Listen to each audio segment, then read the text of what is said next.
Hello, Internet. This is a video talking about my Atari systems. Now, I'm not going to be covering the Jaguar in this video. That's going to be its own separate video. But for now, I want to cover the three sort of original Atari systems that I have. The 2600, the 5200, and the 7800.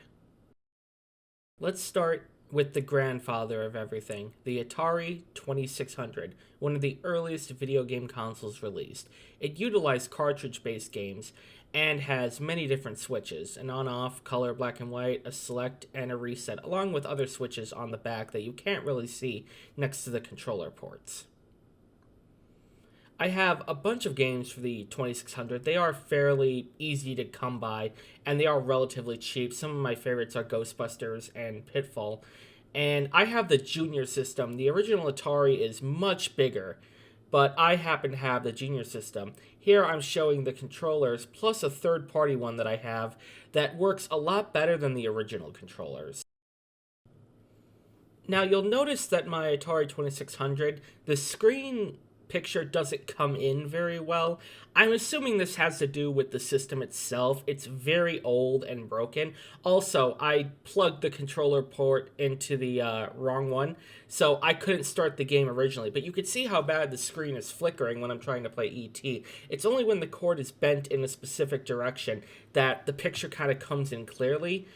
And I'm not entirely sure why that is. There's something loose inside of the system. But it does work, and you can see me now failing at E.T., widely considered one of the worst games ever made. I don't think it's that bad of a game. It's just a fun little experience. But you can see me fiddle with the cord and finally get it to come in relatively clear. That background noise is just, I'm assuming, the poor connection.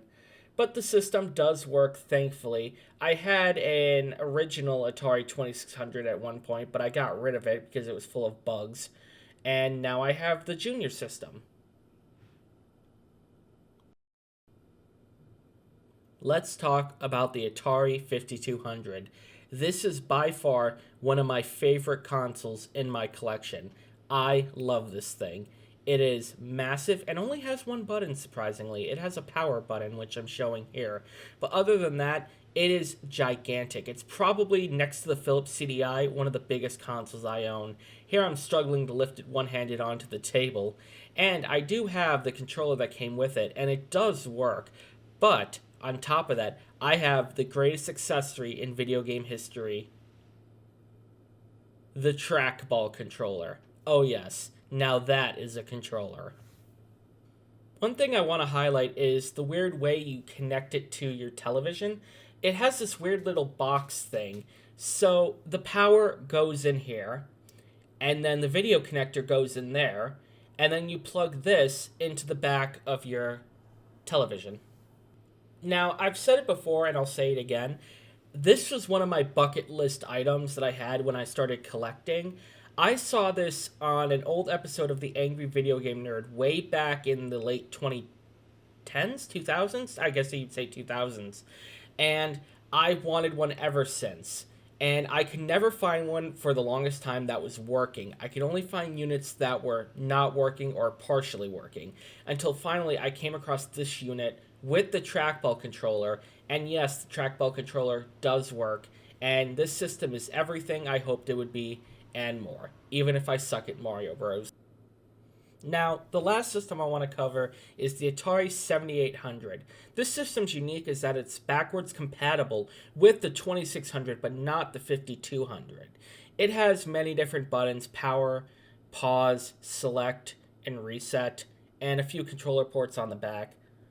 And one thing that I want to highlight about this is the actual cartridges. They don't have any color on them, which, some might say is a benefit, but I find it kind of dull and boring to look at. But the system does work, and I think it's still a lot of fun. It has updated graphics compared to the 5200 and 2600, but it's limited because it has to be able to play 2600 games, and there's a specific chip inside of it that allows it to do so. So the cartridges are basically the same thing. The 7800 just have better graphics, but they're really nothing in comparison to the NES, or at the time Genesis was coming out. So there's not much you can really do in the way of that. However, I still think it's a fantastic system, and I do love popping in a game and playing it from time to time. So this is going to conclude my video on my old Atari systems. Expect a video on the Jaguar at some type in the future. However, for now, I just wanted to highlight some of my favorite little classic systems, the 2600, the 5200, and the 7800. So thank you for watching. Like, comment, subscribe, support me on Ko-fi. The link will be down below. And thank you very much for watching.